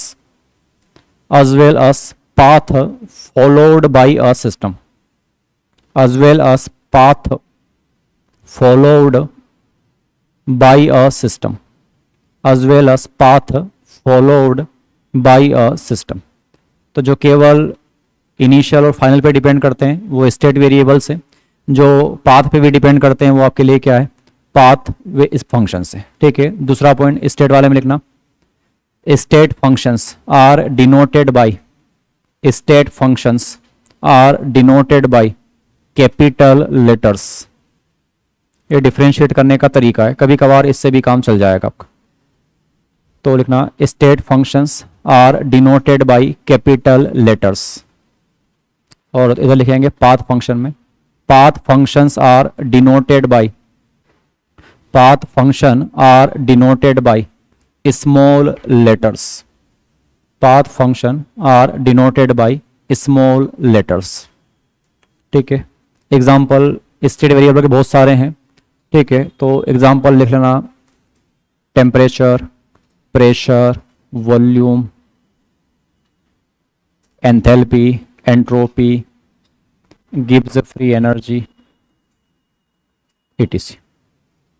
तो उसको याद भी नहीं करना है, बहुत सारे example हैं जो केवल किस पे डिपेंड करेंगे, इनिशियली कहाँ थे और फाइनली कहाँ थे। जो मेनली पाथ पे डिपेंड करता है वो आपके पास दो हैं, एक तो आपके पास वर्क है और दूसरा आपके पास हीट है। तो जो हीट का एक्सचेंज हुआ होगा एक टाइम इंटरवल में, वो डिपेंड करता है कि आप कैसे उसको हीट प्रोवाइड करवा रहे हैं। आप उसको गैस पे गर्म कर रहे हैं, आप उसको धूप में गर्म कर रहे हैं, दोनों केस में जो हीट का एक्सचेंज हुआ होगा वो अलग अलग आएगा। वर्क आपने कितना किया होगा वो भी दोनों केस में क्या आएगा, अलग अलग आएगा। तो वो ETC, उधर तो बहुत सारे एग्जाम्पल हैं तो उनको याद नहीं रखना है। मेनली याद क्या रखना है अपने को, स्टेट तो याद नहीं रखने, क्या रखेंगे, पाथ फंक्शंस आप याद रखेंगे। ठीक है, तो चालू कहाँ से हुआ, थर्मोडायनेमिक्स, फिर कहाँ पहुंचे, केमिकल थर्मोडायनेमिक्स, वहां से कहाँ पहुंचे, सिस्टम पे, सिस्टम से कहाँ पहुंचे, क्लोज्ड सिस्टम पे, और क्लोज्ड के क्या पढ़े अपन ने, स्टेट वेरिएबल्स। दो टाइप के होते हैं, पाथ वेरिएबल्स मतलब पाथ फंक्शन, या क्या होते हैं, स्टेट फंक्शन। जो सिस्टम की स्टेट को डिफाइन करने में आपका यूज करेंगे आप, उन्हीं को क्या बोला गया, स्टेट वेरिएबल करके एक नाम दिया गया। ठीक है, आगे आप सिस्टम है तो सिस्टम की कुछ ना कुछ प्रॉपर्टीज भी होगी, तब आगे क्या आएगा, प्रॉपर्टीज ऑफ सिस्टम आएगी। अब दो टाइप की होती है, एक होता है एक्सटेंसिव और एक क्या होता है, इंटेंसिव। तो अगला properties of a system, properties of a system, properties of a system, properties of a system. और डैश करके आगे लिख लें आप, there are two type of properties, there are two type of properties, there are two type of properties, there are two type of properties of a system। ठीक है, एक नाम होता है इंटेंसिव प्रॉपर्टीज और एक नाम क्या होता है, एक्सटेंसिव प्रॉपर्टीज। तो दो नाम है, पहला इंटेंसिव प्रॉपर्टी और दूसरा एक्सटेंसिव प्रॉपर्टी। ठीक है, इंटेंसिव आई से आई मिलाना है, मतलब इंडिपेंडेंट है किससे, अमाउंट से, और एक्सटेंसिव किस पे डिपेंड करता है, अमाउंट पे भी डिपेंड करेगा किसके, सिस्टम के। ये सिंपल सी बात है। देखो तरीका क्या होता है, इसके एग्जाम्पल बहुत सारे हैं, तो यहाँ आप याद नहीं कर पाएंगे कि कौन सा एग्जाम्पल कहाँ आएगा। तो यहाँ 3-4 तरीके हैं जिससे आपको समझना है। जैसे मान लो आप एक काम, सिंपल सबसे आसान तरीका होता है, सिस्टम लो आप और उसको 2 पार्ट में डिवाइड कर दो। तो इस सिस्टम की ऐसी प्रॉपर्टीज जो इसको 2 पार्ट में डिवाइड करने पे क्या हो जाए, डिवाइड हो जाए, क्या कहलाएगी, एक्सटेंसिव। डिवाइड ना हो क्या कहलाएगी, इंटेंसिव। जैसे इस कमरे की बात कर रहे हैं, इस कमरे को सिस्टम मान के चल रहा हूँ, और जैसे यहाँ से बीच में क्या लगा दूँ, एक वो बना दी जाए, तो ये बच्चे आधे इधर रह जाएंगे, आधे इधर रह जाएंगे, तो क्या हो गए, जो बच्चों का नंबर है वो क्या हो गया, आधा आधा हो गया। तो ये नंबर है क्या है, ये एक्सटेंसिव है। लेकिन माना जाए कि अगर मैं बीच में से आधा भी कर दूँ, तो इधर का टेम्परेचर इधर का आधा आधा हो गया कि बराबर रहेगा, वो तो बराबर ही रहेगा। जो इधर टेम्परेचर है वही कहाँ रहेगा, इधर भी रहेगा। तो टेम्परेचर क्या होता है, इंटेंसिव होता है। पर अपन बच्चों वाली बात तो यहाँ करेंगे नहीं। बात क्या चल रही है, केमिस्ट्री की। तो केमिस्ट्री में कुछ वर्ड आएंगे, तो सिंपल सा वर्ड है मोल्स। देखो सबसे आसान तरीका होता है पानी। मान लो मैंने सिस्टम में कितना पानी लिया, पहले कितना था पूरा, ये 1000 ml पानी था। अब जैसा आप इसको आधा करेंगे, जैसा आप इसको आधा करेंगे, तो पहले वॉल्यूम कितना था, 1000 था। बाद में कितने कितने वॉल्यूम हो जाएंगे, 500। तो आधा करने के बाद देखो वॉल्यूम कितना था उसका, 1000 ml। तो जैसे ही बीच में से बांटा आपने, तो उधर कितना बचा होगा, 500 ml। इधर भी कितना बचा होगा, 500 ml। तो आधा करने पे वॉल्यूम क्या हो गया, आधा आधा। तो वॉल्यूम कैसा होता है, एक्सटेंसिव। ठीक है, दूसरी बात, मान लो ये पानी का जो टेम्परेचर था वो 25 डिग्री सेल्सियस पे थे। तो यहाँ जो पानी का टेम्परेचर है वो कितना होगा, 25 डिग्री सेल्सियस। उसको 2 पार्ट में बांट दो, ठंडा हो जाएगा क्या पानी। ऐसा होता तो फ्रिज की आवश्यकता ही नहीं पड़ती, कि मैंने 1 गिलास भर के पानी ले लिया, उसको 2 गिलास में बांट दिया, तो 25 से कितना हो गया, 12.5। एक काम करो, फिर बर्फ नहीं बना अभी, तो एक बार फिर आधा कर दो उस पानी को, तो 12.5 से कितना हो जाएगा, 6.5। और आधा कर दो उस पानी को, तो 6.5 से कितना हो जाएगा, 3.5 हो जाएगा। पानी खत्म हो, चलो ठीक है, तो बड़ा जग ले लेते हैं एक। उस पानी को आधा आधा करने बैठे तो कहीं ना कहीं जाके तो बर्फ बन जाएगी अपनी। तो ऐसा नहीं होता, आधा करो डबल करो, टेम्परेचर क्या रहेगा, कांस्टेंट रहेगा। तो यहाँ 25 था, तो यहाँ भी कितना आएगा, 25 डिग्री। यहाँ भी कितना आएगा, 25 डिग्री। तो टेम्परेचर कैसा होता है, इंटेंसिव। हाँ, मोलर मास, क्या इस पानी का मोलर मास बदल गया होगा। पानी का मोलिकुलर वेट पहले भी कितना होगा, 18। अब भी पानी का वेट कितना आया होगा, 18। अब भी कितना आया होगा, 18। तो मोलर मास भी क्या होते हैं, इंटेंसिव होते हैं। दूसरी बात, इसमें आप देखें तो वॉल्यूम बदला है तो मास भी बदला होगा। पहले कितना था ये, इसका मास कितना था पहले, कितने ग्राम पानी था ये, 1000 ग्राम। तो अब कितना कितना पानी हो गया ये, 500 ग्राम। और ये कितना हो गया, 500 ग्राम। तो जो मास होता है वो कैसा होता है, एक्सटेंसिव होता है। डेंसिटी, इस पानी का डेंसिटी पहले भी कितना था, 1 ग्राम पर ml। अब भी इसका डेंसिटी कितना होगा, 1 ग्राम पर ml। इसका भी कितना होगा, 1 ग्राम पर ml। तो देखो ये तरीके हैं। अब ऑप्शन ना आपके एग्जाम में क्या आया उसे जाना पड़ेगा आपको। तो एक तरीका होता है, सबसे पहले बेसिक तरीका कि सबसे पहले क्या करो, आप उस सिस्टम को 2 पार्ट में क्या करो, डिवाइड करो। डिवाइड करने वैल्यू भी क्या हो गई, डिवाइड हो गई तो क्या कहलाएगी, एक्सटेंसिव। डिवाइड नहीं हुई तो क्या कहलाएगी, इंटेंसिव। एक तरीका ये है। दूसरा एक तरीका होता है कि 2 एक्सटेंसिव का जो रेशियो होता है वो हमेशा इंटेंसिव आता है।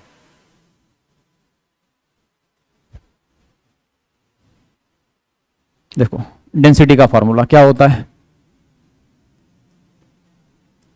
तो कुछ फार्मूले अगर आपको याद हो कि डेंसिटी के बारे में पता करना है तो किसके पता होना चाहिए, मास और वॉल्यूम के बारे में पता होना चाहिए। तो 2 एक्सटेंसिव, देखो ये क्या है, मास भी कैसा होता है, मास भी कैसा है, एक्सटेंसिव। वॉल्यूम भी कैसा है, एक्सटेंसिव। लेकिन दोनों का रेशियो डेंसिटी कैसा होगा, इंटेंसिव। की देखो वो आधा हो तो ये भी आधा हुआ होगा, और आधे से आधा क्या हो जाएगा, कट जाएगा। तो आधे से आधा क्या हो गया, कट गया। तो जो भी 2 एक्सटेंसिव प्रॉपर्टीज हैं उनका रेशियो हमेशा क्या आएगा, इंटेंसिव आएगा। एक तरीका ये होता है। दूसरा, जहां भी स्पेसिफिक वर्ड यूज करें वो सारे क्या रहेंगे, इंटेंसिव। जहां पे भी पर यूनिट यूज करें, जैसे मान लो कंसंट्रेशन, जैसे इस पानी का कंसंट्रेशन, मान लो यहां पे मैंने 2 मोल यूरिया डाला, तो कितने मोल यूरिया था, 2 मोल यूरिया था। तो कंसंट्रेशन क्या आया होगा, 2/1। कितनी आई होगी, 2/1। आधा करने के बाद कितना मोल बचा होगा, इधर आधा, इधर भी कितना बचा, सॉरी 2। तो पहले कितना मोल था, 2 मोल था, अब भी कितना बचा, 1, अब भी कितना बचा, 1, और 1 को डिवाइड किससे करेंगे, वॉल्यूम भी ज़्यादा हो गया, तो 1 को डिवाइड किससे करेंगे, आधे से, तो वापस कितना आएगा, 2 मोलर। तो जहां भी ये मोल पर लीटर वाली बात थी, तो मोलिटी भी क्या होती है, इंटेंसिव। तो 3-4 तरीके हैं कि जहां भी स्पेसिफिक वर्ड यूज कर दे वो क्या रहेगा, इंटेंसिव। जहां पे भी पर वर्ड यूज कर दे क्या रहेगा, इंटेंसिव। 2 एक्सटेंसिव का रेशो भी क्या रहेगा, इंटेंसिव। या उससे आसान तरीका, आप पहले उसको 2 पार्ट में क्या करें, डिवाइड करने का ट्राई करें, डिवाइड हो गया तो एक्सटेंसिव, नहीं हुआ तो इंटेंसिव।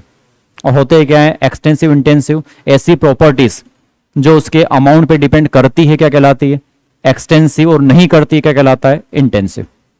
एक और तरीका होता है, ऐसे बार बार डिवाइड करके आप इनको निकाल सकते हैं, ठीक है। दूसरी एक सबसे अहम बात, जितने भी आपकी एक्सटेंसिव प्रॉपर्टीज हैं उन पे एल्जेब्रिक लॉ जो होते हैं वो सारे एप्लीकेबल हैं, और इंटेंसिव पे आप कभी भी क्या नहीं लगा पाएंगे, एलजेब्रा के लॉ आप नहीं लगा पाएंगे। मतलब आप इन दोनों के वॉल्यूम को प्लस करके वॉल्यूम निकाल सकते हैं, पर आप इन दोनों के मोलर मास को प्लस करके मोलर मास नहीं आएगा, नहीं तो 18 कितना हो जाएगा, 36 हो जाएगा।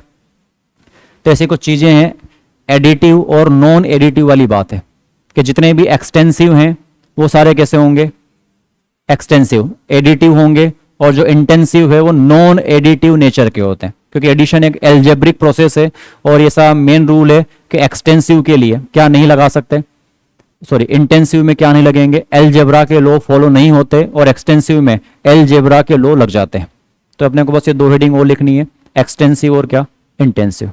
तो पहले आप डेफिनेशन लिख लेना, पहले क्या लिखा, पहले एक नाम लिखना, इंटेंसिव लिख लो, ठीक है। तो पहले एक नाम लिखना, इंटेंसिव प्रॉपर्टीज। तो पहला एक नाम लिखेंगे, इंटेंसिव प्रॉपर्टी।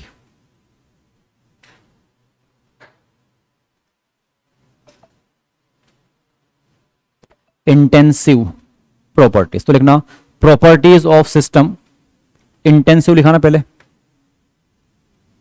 पहले क्या लिखा आप लोगों ने, हाँ, तो ये इंटेंसिव के लिए बोल रहा हूं, ठीक है। तो लिखना properties of system, properties of system which are does not depends on, properties of system which are does not depends on, which are does not depends on amount of substance, amount of substance, does not depends on amount of substance, are known as intensive, are known as intensive properties, ठीक है।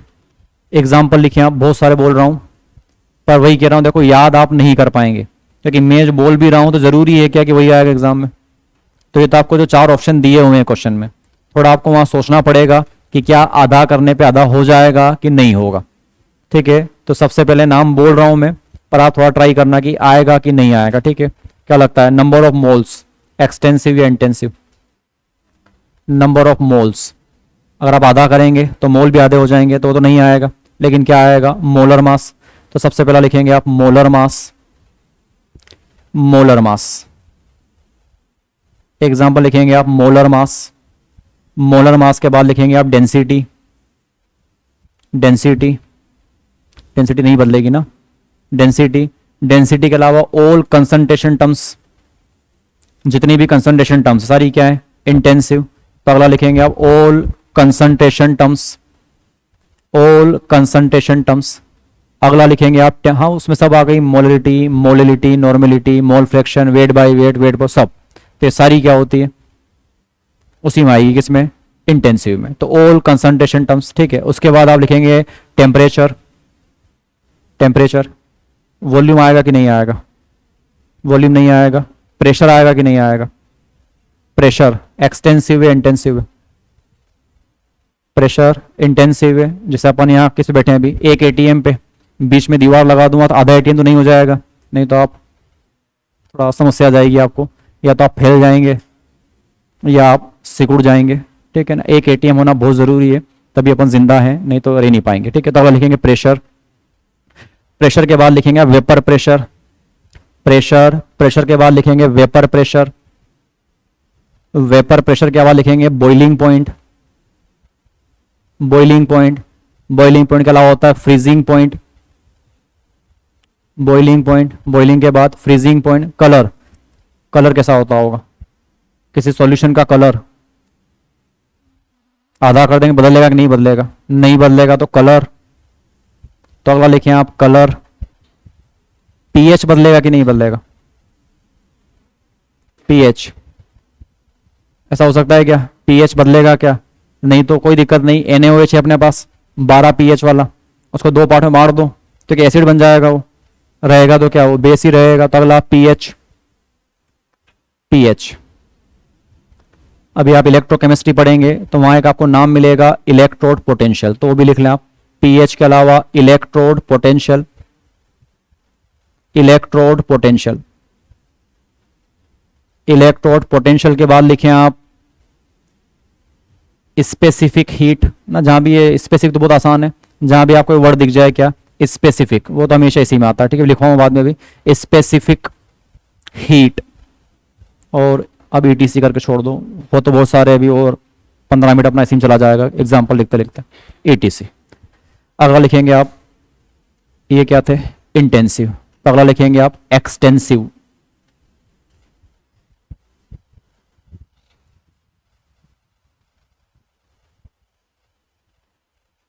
अगला extensive, तो लिखना properties of system which are depends on amount of substance, properties of system, properties of system, properties of system, properties of system which are depends on, properties of system which are depends on amount of system, ठीक है, are depends on amount of system, ठीक है। Example लिखना number of moles, इसमें कम ही example है, ठीक है, number of moles, ठीक है। नंबर ऑफ मोल्स के बाद लिख लो वॉल्यूम, ठीक है, नंबर ऑफ मोल्स, मोल्स के बाद वॉल्यूम, वॉल्यूम के बाद अभी आप लिख लो मास, ठीक है, वॉल्यूम के बाद आप क्या लिख सकते हैं, मास। थोड़ा अभी थर्मो आगे पढ़ेंगे तो वो वाले वर्ड लिख लो, एक होता है enthalpy, enthalpy, entropy, enthalpy, entropy, enthalpy, entropy, gives free energy, gives free energy, gives free energy, ETC, ठीक है, इत्यादि, ठीक है, बहुत सारे हो गए।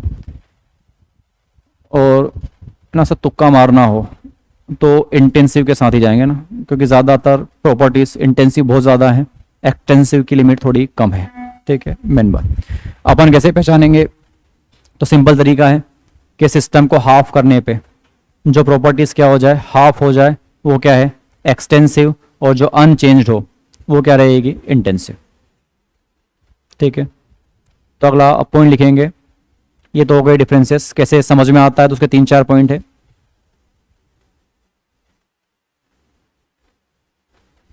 लिखना on half of system, on half of system, on half of system, आप सिस्टम को हाफ करो और चेक करो, जो चेंज हो गया वो एक्सटेंसिव, और जो अनचेंज रहा वो क्या रहेगा इंटेंसिव। तो on half of system, on half of system, properties which are changed, properties which are changed, properties which are changed, properties which are changed are extensive, which are changed are extensive, are extensive, and properties which are unchanged, and properties which are unchanged, which are unchanged, which are unchanged are intensive, which are unchanged are intensive. ठीक है, एक तरीका ये है, आप उसको दो part में बांट लें और देखो यही वाला तरीका आपको एग्जाम में काम आएगा। इसी से आपको ऑप्शन टिक करना है कि आप सिस्टम को आधा करके सोचें अपने मन से थोड़ा कि क्या वो चीज बदलेगी कि नहीं बदलेगी। बदल गया तो एक्सटेंसिव, नहीं बदला तो क्या होता है इंटेंसिव। तरीके देखो और भी होते हैं पर वो 99% में वही काम आएगा। अगला एक तरीका है कि चलो उसके बारे में नहीं समझ पा रहे हैं तो उसका कोई फार्मूला याद हो अपने को, और उसमें जो दो ऊपर वैल्यू आ रही है जिसका रेशियो है वो, अगर वो दोनों एक्सटेंसिव हैं तो उनका रेशियो क्या आएगा, इंटेंसिव। तो अगला पॉइंट लिखेंगे ratio of two extensive property, ratio of two extensive property, ratio of two extensive property are always intensive, are always intensive. For example देखो जैसे डेंसिटी है, तो डेंसिटी का फॉर्मूला क्या होता है, मास बाय वॉल्यूम। तो ये जो मास है ना, ये मास जो है ये अपने आप में एक्सटेंसिव है, वॉल्यूम भी जो अपने आप में क्या है, एक्सटेंसिव है, लेकिन जो डेंसिटी है वो अपने आप में क्या है, इंटेंसिव है। और एग्जांपल तो बात कर लेते हैं, एक पढ़ रखी है अपन ने मोलरिटी, तो कैपिटल है ना मोलरिटी, तो ऑल कंसंट्रेशन टर्म्स क्या होती है, इंटेंसिव। पर कैसे निकलती है molarity, moles of solute divided by क्या करेंगे, वॉल्यूम ऑफ सॉल्यूशन। और ये मोल्स ऑफ सोल्यूट ये भी कैसा होता है, एक्सटेंसिव। ये वॉल्यूम ऑफ सॉल्यूशन ये भी कैसा होगा, एक्सटेंसिव। पर जो दोनों का रेशियो आएगा ये मोलरिटी वो कैसी होगी, इंटेंसिव। तो ये दो एग्जांपल लिख लेना। ये तरीके हैं कि आपको क्या उस चीज़ का फॉर्मूला याद है जो आपको निकालनी है ना। कभी आप आधा आधा करके नहीं समझ पा रहे हैं तो कम से कम फिर क्या बनाए, कोई फार्मूला सोचें उसका, कहीं आपने पढ़ा हो कभी किसी चैप्टर में। तो दो एक्सटेंसिव का रेशियो क्या आएगा, इंटेंसिव। ठीक है, अगला जिनकी भी यूनिट में पर यूनिट होती है, जहां भी आप पर वर्ड यूज करें, जैसे कि मोलरिटी क्या होती है, मोल पर लीटर। डेंसिटी क्या होती है, मास पर यूनिट वॉल्यूम। डेंसिटी क्या होती है, मास पर यूनिट वॉल्यूम। तो जहां भी ये पर वाला वर्ड आपको मिले तो वो सारे क्या होंगे, इंटेंसिव होंगे। या जहां पे भी आपको स्पेसिफिक वाला वर्ड यूज हो जाए वो भी सारे क्या होंगे, इंटेंसिव होंगे। ठीक है, तो अगला इफ पर यूनिट और specific word are used, if per unit or specific, if per unit or specific, if per unit or specific word are used, per unit or specific word are used, then properties will be intensive, then properties will be intensive।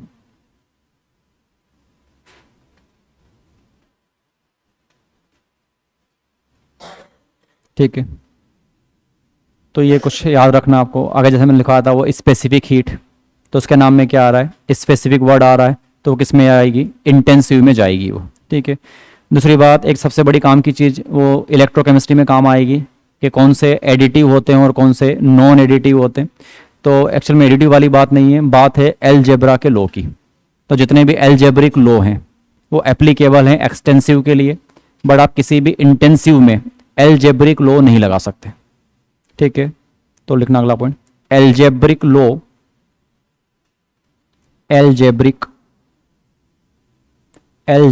Law are applicable for, are applicable, algebraic, ठीक, algebraic law are applicable for extensive property, for extensive, are applicable for extensive property, but not applicable, but not applicable for intensive properties, but not applicable for intensive properties। ठीक, तो वैसे तो यही point ज़्यादा काम का है, पर होगा क्या, कुछ क्वेश्चंस आएंगे अपने पास कि which of the statement are true for extensive, true for intensive, तो वहाँ ये नहीं मिलता। वहाँ ज़्यादा काम की बात है एडिटिव और नॉन एडिटिव। वैसे अलजेब्रा में बहुत सारी बात आती है, प्लस माइनस मल्टीप्लाई डिवाइड सब के रूल आएंगे, पर सबसे काम का अपने पास क्या है, प्लस। कि किसको आप सीधे ऐड कर सकते हैं और किसको आप सीधे ऐड नहीं कर सकते। तो जैसे वॉल्यूम को आप सीधे ऐड कर सकते हैं, एक का वॉल्यूम 50 ml है, एक का वॉल्यूम 100 ml है, दोनों मिला के कितने हो जाएंगे, 150 ml। पर क्या एक का मोलर मास 18 है, दूसरे का मोलर मास 20 है, तो क्या मोलर मास 38 हो जाएगा? तो ऐसा तो नहीं होगा ना। मोलर मास को तो आप नहीं जोड़ेंगे सीधे, मास को आप जोड़ सकते हैं, वॉल्यूम को आप जोड़ सकते हैं, मोल को आप क्या कर सकते हैं, प्लस कर सकते हैं। तो जितने भी एक्सटेंसिव होते हैं वो एडिटिव नेचर के होते हैं, और जितने भी इंटेंसिव होते हैं वो सारे नॉन एडिटिव नेचर के होते हैं। तो एक last point, extensive properties, extensive properties, extensive properties, extensive properties are additive, are additive in nature, are additive in nature, are additive in nature, and intensive properties, and intensive properties, and intensive properties are non-additive, are non-additive, are non-additive in nature, are non-additive in nature। ठीक है, तो इतनी बातें आपको सब याद रखना है कि थर्मो क्या होता है, जिसमें आप एनर्जी के एक्सचेंज के बारे में पढ़ते हैं।